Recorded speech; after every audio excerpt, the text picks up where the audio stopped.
നാട്ടകം പോളിടെക്നിക്കിലെ റാഗിങ്ങിൽ വിദ്യാർത്ഥിയുടെ വൃക്ക തകർന്നു. 1-ാം വർഷ വിദ്യാർത്ഥി അവിനാഷാണ് ക്രൂര റാഗിങ്ങിന് ഇരയായത്. വൃക്കയ്ക്ക് ഗുരുതരമായി പരിക്കേറ്റ വിദ്യാർത്ഥിയെ ആശുപത്രിയിൽ പ്രവേശിപ്പിച്ചു. പുലർച്ചെ വരെ പീഡിപ്പിച്ച ശേഷം മദ്യം കുടിപ്പിച്ചു എന്നും വിദ്യാർത്ഥി പറഞ്ഞു. 9 സീനിയർ വിദ്യാർത്ഥികളാണ് റാഗ് ചെയ്തതെന്നും വിദ്യാർത്ഥി പറയുന്നു. വിവരങ്ങളുമായി ദിൽജിത്ത് ഞങ്ങളുടെ പ്രതിനിധി ചേരുന്നു. ദിൽജിത്ത്, വൃക്ക തകരുന്ന തരത്തിൽ റാഗിങ്ങിന്റെ പേരിൽ എന്തൊക്കെയാണ് ആ വിദ്യാർത്ഥിയോട് കാട്ടിയത്? ആരോപണം എന്തൊക്കെ? ജിംഷാദ്, കോട്ടയം നാട്ടകം പോളിടെക്നിക്കിലെ 1-ാം വർഷ ഇലക്ട്രിക്കൽ വിദ്യാർത്ഥിയായ അവിനാഷാണ് തൃശ്ശൂരിലെ സ്വകാര്യ ആശുപത്രിയിൽ ചികിത്സ തേടിയത്.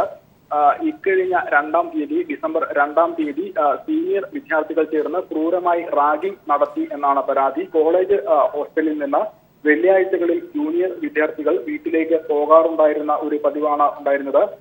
കഴിഞ്ഞ വെള്ളിയാഴ്ച വീട്ടിലേക്ക് പോകാൻ തയ്യാറായ ജൂനിയർ വിദ്യാർത്ഥികളെ ഇന്ന് രാത്രി സിനിമ കാണാം എന്ന രീതിയിൽ ഹോസ്റ്റലിൽ തന്നെ പിടിച്ചു നിർത്തുകയും രാത്രി ആയതോടുകൂടി പീഡനം ആരംഭിക്കുകയുമായിരുന്നു എന്നാണ് അവിനാശിന്റെ വാക്കുകൾ.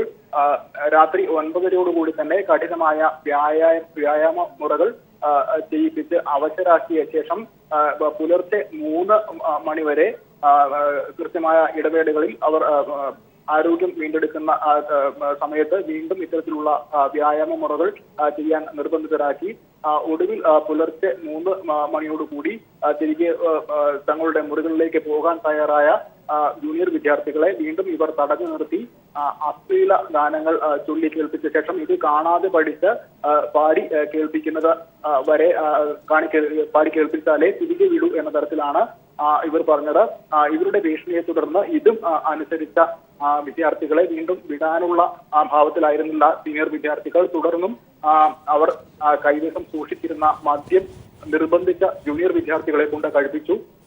ഇത്തരത്തിൽ മദ്യം കഴിക്കാൻ വിസമ്മതിച്ച വിദ്യാർത്ഥികളെ സീനിയേഴ്സ് മർദ്ദിക്കുന്നതടക്കമുള്ള കാര്യങ്ങളിലേക്ക് നീങ്ങിയിരുന്നു. ഇത്തരത്തിൽ മദ്യം കഴിച്ച ശേഷം തങ്ങളുടെ മുറികളിലേക്ക് പോയി ഉറങ്ങാൻ അനുവദിക്കുകയായിരുന്നു. എന്നാൽ തൊട്ടടുത്ത ദിവസം ഉണർന്ന് വീട്ടിലേക്ക് വന്ന അവിനാഷിന് കഠിനമായ വേദനയും അസ്വസ്ഥതകളും അനുഭവപ്പെട്ടു. തുടർന്നാണ് ഇരിങ്ങാലക്കുടയിലെ ആശുപത്രിയിലും തുടർന്ന് തൃശ്ശൂരിലെ സ്വകാര്യ ആശുപത്രിയിലും ചികിത്സ തേടിയത്.